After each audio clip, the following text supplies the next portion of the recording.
Hello friends, आज की इस क्लास में आपका बहुत बहुत स्वागत है। दोस्तों, आज की क्लास में हम लोग अप्लाइड मैथमेटिक्स सेकंड का एक्सरसाइज 1.1 का क्वेश्चन नंबर 25 और उसके आगे के प्रश्नों को सॉल्व करेंगे। इसके पहले के सभी प्रश्नों को सॉल्व करके हमने उनका वीडियो ऑलरेडी इसी चैनल पर अपलोड कर दिया है। अगर अभी तक आपने उसे नहीं देखा है तो उसे भी देख लीजिएगा, और यदि अभी तक आपने हमारे चैनल को सब्सक्राइब नहीं किया है तो चैनल को सब्सक्राइब भी कर लीजिएगा। चलिए इसी के साथ आज की क्लास को शुरू करते हैं। क्वेश्चन नंबर 25 में दिया गया है integral tan inverse sec x plus tan x dx। तो इसको कैसे सॉल्व करेंगे? देखिए, यहाँ पे tan इनवर्स दिया गया है, तो हमारा जो मेन उद्देश्य होगा वो होगा यहाँ से tan इनवर्स हटाना। तो tan इनवर्स कब हटेगा? जब इसके इनटू में tan आ जाएगा। तो इसको हम सॉल्व करके यहाँ पे tan बनाने का प्रयास करेंगे। तो इसके लिए हम क्या कर सकते हैं, इसको हम लिखेंगे इंटीग्रल tan इनवर्स को ऐसे लिख देंगे। इसको सबसे पहले तो हम साइन और कॉस के पदों में लिख लेते हैं। तो सेक को हम लिख सकते हैं 1/cos x प्लस tan को लिखेंगे sine x upon cos x। ठीक है, ट्रिग्नोमेट्री का बेसिक फार्मूला। ठीक, यहाँ से अब देखिए इंटीग्रल tan इनवर्स, उसके बाद यहाँ पे नीचे आ जाएगा cos x, ऊपर हो जाएगा 1 प्लस साइन x। ठीक है, कोष्टक बंद करेंगे और dx लगाएंगे। आई होप कि आपको यहाँ तक समझ में आ गया होगा। देखिए अब हम क्या करें, अब देखिए यहाँ पे 1 दिया गया है, तो 1 का एक ट्रिग्नोमेट्री आइडेंटिटी होता है। देखिए मैं यहाँ पे आपको मैं फार्मूले बताते चलूँगा। ठीक है, तो sine square x plus cos square x बराबर 1 होता है। ठीक, तो इसके स्थान पर हम 1 के स्थान पर ये क्वांटिटी रखेंगे, लेकिन हम और क्या करेंगे, x नहीं ना रख के x/2 रखेंगे, तो यहाँ पे x/2 हो जाएगा। ठीक, तो यहाँ पे हम लिखेंगे इंटीग्रल tan इनवर्स, यहाँ पे हो जाएगा ऊपर sine square x/2 plus cos square x/2। ठीक है, उसके बाद प्लस 1 के स्थान पर हमने ये लिखा है। अब साइन 2x का एक फार्मूला होता है, साइन 2x बराबर होता है 2 sine x into cos x। ठीक, तो यहाँ पे x है, यहाँ पे x है, तो हम क्या करेंगे, यहाँ पर भी x बनाएंगे। तो हम लिखेंगे साइन x, यहाँ पे जो एंगल यहाँ पे था उसका हाफ एंगल यहाँ पे था। तो अगर यहाँ पे 2x है तो यहाँ पे 1x था, अगर यहाँ पे हम 1x लेंगे तो यहाँ पे हाफ x हो जाएगा। 2 sign x/2 into cos x/2। ठीक है, अब यहाँ पे हो जाएगा 2 sign x/2 into cos x/2। इसके बटे में यहाँ पे cos 2x का एक फार्मूला होता है। देखिए यहाँ पे cos 2x का फार्मूला होता है, cos 2x बराबर होता है cos square x minus sine square x। I hope कि आपको दिख रहा होगा, ये फार्मूला हमने लिखा है यहाँ पे। तो इसके स्थान पर हम लिखेंगे यहाँ पे, लेकिन एंगल हाफ लगाएंगे, यहाँ पे x रखेंगे और इधर हो जाएगा x/2। ठीक है, तो यहाँ पे हम लिखेंगे cos square x/2 minus sine square x/2। ठीक है, अब अगर हम ऊपर देखेंगे तो ऊपर हो जाएगा tan inverse a² plus b² plus 2ab, यानी कि a प्लस b का होल स्क्वायर। तो a के स्थान पर है यहाँ पे sign x/2 plus cos x/2, इसका होल स्क्वायर कर देंगे। इसके बटे में ये वाली क्वांटिटी, इसको यहाँ पे देखिए a² माइनस b²। तो a² माइनस b² का फार्मूला होता है एक कोष्टक में plus b into a minus b। ठीक है, तो ये हो जाएगा cos x/2 plus sign x/2 into यहाँ पे हो जाएगा cos x/2 minus sign x/2 dx। ठीक है, यहाँ पे बड़ा सा कोष्टक लगा देंगे। अब अगर हम देखेंगे तो यहाँ पे ये वाली क्वांटिटी इस स्क्वायर से कैंसिल आउट हो जाएगी। ऊपर जो बच रहा है उसे लिखेंगे यहाँ पे tan इनवर्स,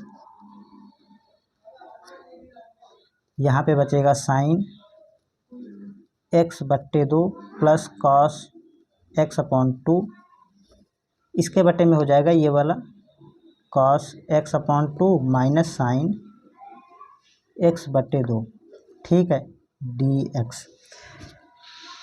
आई होप कि आपको यहाँ तक एकदम अच्छे से क्लियर हो गया होगा। यहाँ पे ये 2 है, ठीक है, 2। अब देखिए, अब हम क्या करेंगे, अब हम यहाँ पे लिखेंगे इसमें ना, यहाँ पे cos x/2 से भाग दे देंगे। तो हम यहाँ लिखेंगे, यहाँ पे अंश व हर में cos x/2 से भाग देने पर, ठीक है, इस तरीके से। अब हम यहाँ पे भाग दे देते हैं तो यहाँ पे हो जाएगा इंटीग्रल tan इनवर्स, बड़ा सा कोष्टक लगाएंगे, ठीक है। यहाँ पे साइन x/2, इसके बटे में cos x/2, तो tan हो जाएगा साइन अपॉन cos tan होता है, तो यहाँ पे आ जाएगा tan x/2, ठीक है। यहाँ पे प्लस cos x/2 बटे में cos x/2, तो ये हो जाएगा 1, ठीक है।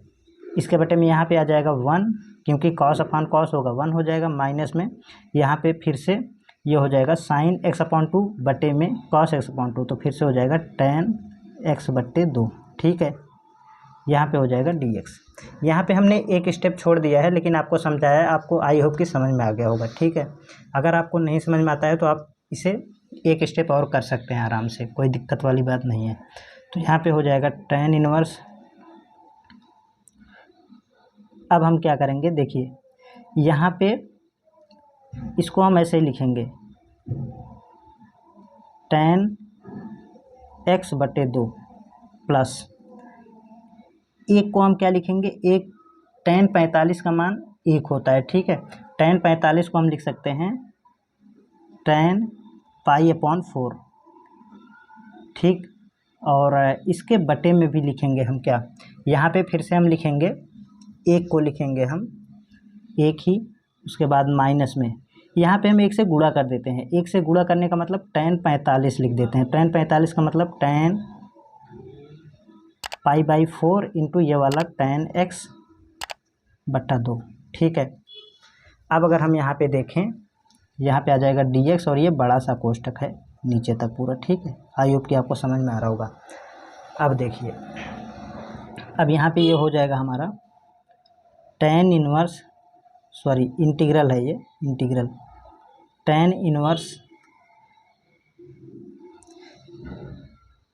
अब हम क्या करेंगे, यहाँ पे एक फार्मूला होता है tan a प्लस b का, ठीक है। tan a प्लस b का फार्मूला होता है, ये होता है बराबर में tan a plus tan b,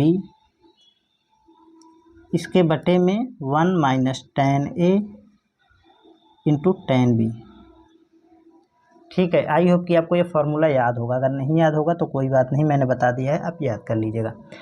इस वाले फार्मूले के बेसिस पे यहाँ पे हो जाएगा ये tan x/2 प्लस tan π/4, ठीक है। सॉरी, यहाँ पे tan नहीं होगा, सिर्फ x/2 प्लस π/4, ठीक है। तो यहाँ पे कोष्टक बंद करेंगे और dx लगा देंगे। अब यहाँ से इस tan से ये वाला tan इनवर्स कैंसिल आउट हो जाएगा, ठीक है। तो क्या बचेगा, यहाँ पे बचेगा हमारा इंटीग्रल, यहाँ पे आएगा x/2 प्लस π/2, सॉरी 4, ठीक है, dx। अब इसका समाकलन करना तो आप जानते हैं, समाकलन कर देंगे इसका हम। तो यहाँ पे x/2 एक कांस्टेंट नंबर है, तो इसे इंटीग्रल के पहले लिख लेंगे और समाकलन दोनों पे अलग अलग लगा देंगे। तो ये हो जाएगा 1/2 इंटीग्रल x प्लस π/4, यहाँ पे dx लिख देंगे, dx प्लस π/4 कांस्टेंट नंबर है, तो इंटीग्रल के पहले लिखेंगे, यहाँ पे dx हो जाएगा। अब इसका जब समाकलन करेंगे तो ये हो जाएगा 1/2 इंटू एक्स का समाकलन x² 2 होता है, प्लस π/4 dx का समाकलन x होता है। ठीक है, तो इसे थोड़ा सा और सॉल्व करेंगे तो ये हो जाएगा, इसे हम ऐसे लिख देंगे x² बट्टे इसका गुणा यहाँ पे होगा 4 हो जाएगा, प्लस πx/4 प्लस c, ये हो जाएगा इस क्वेश्चन का आंसर। तो आई होप कि आपको ये प्रश्न एकदम अच्छे से समझ में आ गया होगा। ये दोस्तों, ये प्रश्न बहुत ही महत्वपूर्ण प्रश्न है, अगर आप इसे कई बार लगा के जाइएगा, क्योंकि इसके आपके एग्ज़ाम में आने के बहुत सारे चांसेस हैं। ठीक है, इसलिए हमने आपको ये एकदम विस्तार से बताया है, कोई भी स्टेप जो है वो स्किप नहीं करा है। तो अगर आपको कहीं भी कोई भी समस्या है तो आप एक बार फिर से वीडियो को देख लीजिएगा। अगर फिर भी आपको ये समझ में नहीं आता है, कोई भी समस्या होती है, तो आप कमेंट बॉक्स में पूछ लीजिएगा। चलिए, इसी के साथ अब हम अपने अगले प्रश्न की ओर बढ़ते हैं। अगला प्रश्न दिया गया है हमें क्वेश्चन नंबर 26। क्वेश्चन नंबर 26 में दिया गया है integral e⁻6 log x base e minus e⁵ log x base e upon e⁴ log x base e minus में e⁵ log x base e dx। तो देखिए इसको कैसे सॉल्व करेंगे। यहाँ पे log की एक दो प्रॉपर्टी यूज होंगी, तो सबसे पहले मैं वो प्रॉपर्टी आपको बता देता हूँ log की। तो n log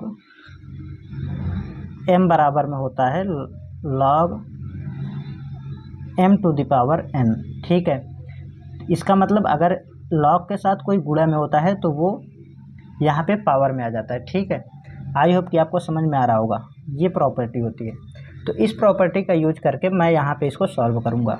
तो यहाँ पे इंटीग्रल e⁻, ये जो 6 है ना, ये x की घात में चला जाएगा, तो ये हो जाएगा e⁻ log x⁻6 बेस ई। सेम यहाँ पर भी इसी तरीके से करेंगे, e⁻ log x⁵ बेस ई। ठीक है, इसके बटे में हो जाएगा e⁻ log x⁴ base e minus e⁻ log x⁴ ये वाला ये 3 आ जाएगा यहाँ पे 3 बेस ई dx। ठीक है, यहाँ पे हमने कुछ नहीं करा, इस प्रॉपर्टी का यूज करा है और इसको सॉल्व कर दिया है। ये जो 6 था यहाँ पे वो x की घात में आ गया, उसी प्रकार से यहाँ पे ये जो 5 था वो x की घात में आ गया है। सेम नीचे भी इसी तरीके से कर दिया है। इंटीग्रल थोड़ा सा बड़ा सा बना देंगे, तो यहाँ पे हो जाएगा इंटीग्रेशन। अब देखिए, अगर ये जो वैल्यू है और इसका बेस अगर समान होता है तो log हट जाता है, तो क्या बचेगा यहाँ पे x⁻6 माइनस यहाँ पर भी सेम इसी तरीके से e और e दोनों जगह है, log है तो ये log हट जाएगा, तो x⁵ यहाँ पे हो जाएगा सेम इसी तरीके से x⁴ माइनस x⁵ dx। अब यहाँ पे हो जाएगा इंटीग्रल। यहाँ पे हम क्या करेंगे, जो कम पावर है ना उसको यहाँ पे बाहर ले लेंगे, तो ये हो जाएगा, यहाँ पे छोटी संख्या क्या है, पावर छोटी कौन सी है, x⁵, तो यहाँ पे हो जाएगा x² माइनस में हो जाएगा 1। ठीक है, यहाँ से x⁵ था वो बाहर आ गया, तो यहाँ पे x⁵ कॉमन ले लेते हैं, तो यहाँ पे हो जाएगा x² माइनस 1 dx। ठीक है, अब क्या कर सकते हैं हम यहाँ पे देखिए इंटीग्रेशन ये कैंसिल आउट हो जाएगा, यहाँ पे बचेगा, यहाँ पे देखिए x³ है, ऊपर x की घात 5 है, तो ऊपर बचेगा यहाँ पे x⁵ dx। अब इसका समाकलन करेंगे तो ये हो जाएगा x की घात 3/3 प्लस c। ठीक है, यही हो जाएगा इस क्वेश्चन का फाइनल आंसर। ठीक है, यहाँ पे आपको समझने वाली बात है, ऊपर x की घात 5 थी और नीचे x की घात 3 थी, तो जब ये ऊपर ले जाएंगे तो घात घट जाएगी इसमें से, तो 5 में से 3 जाएगा तो 2 बचेगा, तो x⁻² हो गया। ठीक है, चलिए अब हम अपने अगले प्रश्न की ओर बढ़ते हैं। अगला प्रश्न दिया गया है, अगले प्रश्न में हमें 2 पार्ट दिए गए हैं। क्वेश्चन नंबर 27 में हमें 2 पार्ट दिए गए हैं। तो क्वेश्चन नंबर 27 को लिखते हैं पहले फर्स्ट पार्ट को।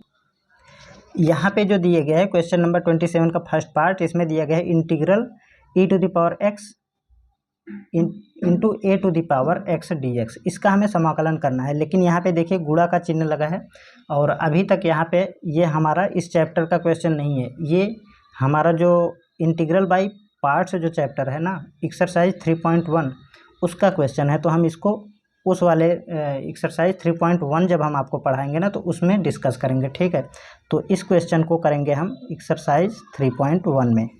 उसका कॉन्सेप्ट जब हम आपको बता देंगे ना तभी आपको ये समझ में आएगा। ऐसे भी समझ में आ जाएगा लेकिन अब उसका पूरा कॉन्सेप्ट बताना पड़ेगा, तो इसको हम उसी एक्सरसाइज में बताएंगे, ठीक है। तो इसका हम जो सेकंड पार्ट है ना उसे सॉल्व करते हैं। आई होप कि आप हमारी बात को समझ पाए होंगे। ये जो इंटीग्रेशन बाय पार्ट्स चैप्टर है ना उसका क्वेश्चन है, तो हम उस वाली एक्सरसाइज में करेंगे। तो सेकंड पार्ट को देखते हैं। सेकंड पार्ट में दिया गया है integral 3 to the power x plus 5 to the power x बटे 7 to the power x dx। आसान सा प्रश्न है, देखिए इसे कैसे करेंगे। यहाँ पे देखिए ये जो 7 टू द पावर x है ना उसको हम अलग अलग इसके बटे में करेंगे और इसके बटे में कर देंगे। तो इंटीग्रेशन 3 की घात x बटे 7 की घात x प्लस 5 की घात x इसके बटे में 7 की घात x, ठीक है। यहाँ पे हो जाएगा dx। अब जब हम इसे सॉल्व करेंगे थोड़ा सा, तो यहाँ पे देखिए अब इंटीग्रल और dx अलग अलग सब पे लगाएंगे और इसे और भी सॉल्व कर लेंगे। कैसे सॉल्व करेंगे, 3/7 लिखेंगे और पावर दोनों की सेम है तो whole to the power x कर देंगे। तो integral 3/7 whole to the power x dx plus 5/7 whole to the power x यहाँ पे dx कर देंगे, इंटीग्रल dx, ठीक है। अब इसका हम समाकलन करते हैं। इसका समाकलन हम कैसे करेंगे, यहाँ पे एक कांस्टेंट नंबर है उसके घात में x है, तो इसके समाकलन का फॉर्मूला जो होता है वो फार्मूला हम यहाँ पे देख लेते हैं।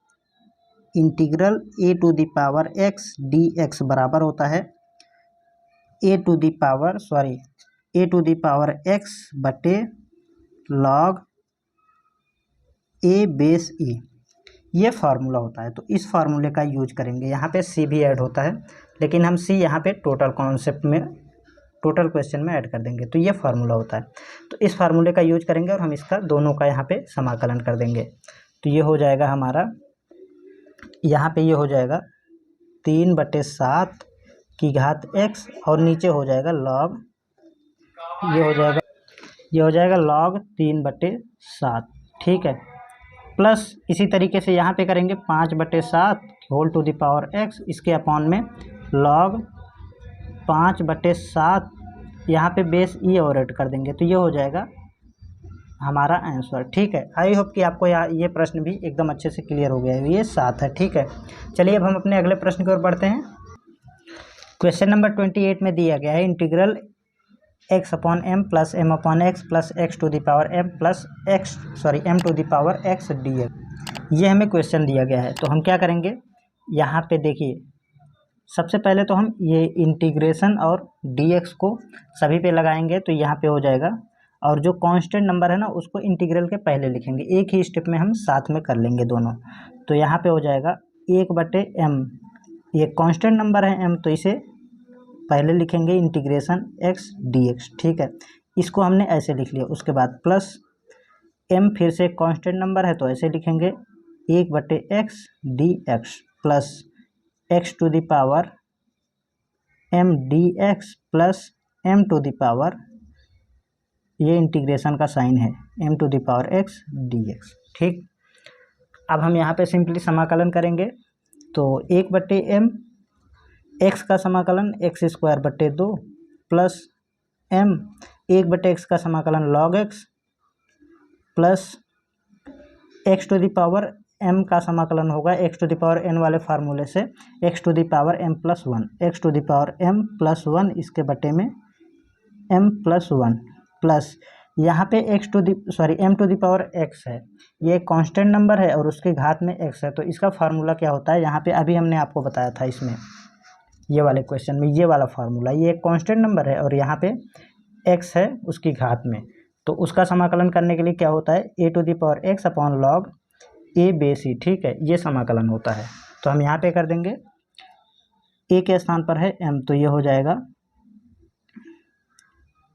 m to the power x, इसके अपॉन में log, ये हो जाएगा m base e plus c हो जाएगा इस क्वेश्चन का। अभी इसे एक बार और सॉल्व कर सकते हैं हम, आप चाहें तो यहाँ पर भी छोड़ सकते हैं, कोई दिक्कत वाली बात नहीं है, लेकिन हम इसे एक स्टेप और कर देते हैं। तो यहाँ पे हो जाएगा x² m इंटू 2 तो ये हो जाएगा 2m plus m log x plus इसको ऐसे ही लिखेंगे x to the power m plus 1 इसके बटे में m प्लस 1 प्लस इसको सेम इसी तरीके से लिख देंगे m to the power x इसके बटे में log बेसी m प्लस सी। ये हो जाएगा इस क्वेश्चन का फाइनल आंसर। यही आंसर आपकी बुक में भी दिया है, आप चाहे तो यहाँ भी छोड़ सकते हैं, कोई दिक्कत वाली बात नहीं है। तो दोस्तों इस तरीके से हमने इस वीडियो में हम आपको क्वेश्चन नंबर 28 तक के सभी क्वेश्चंस को सॉल्व करवा चुके हैं। इसके पहले के जो भी क्वेश्चंस थे हमने उनका जो वीडियो है वो ऑलरेडी इसी चैनल पर अपलोड कर रखा है। अगर अभी तक आपने उसे नहीं देखा है तो प्लीज़ चैनल पर जाएं और उन सभी वीडियोज़ को भी देख लीजिए। और यदि अभी तक आपने हमारे चैनल को सब्सक्राइब नहीं किया है तो आप हमारे चैनल को सब्सक्राइब कर लीजिएगा। इसी के साथ चलिए मिलते हैं नेक्स्ट वीडियो में, तब तक के लिए जय हिंद।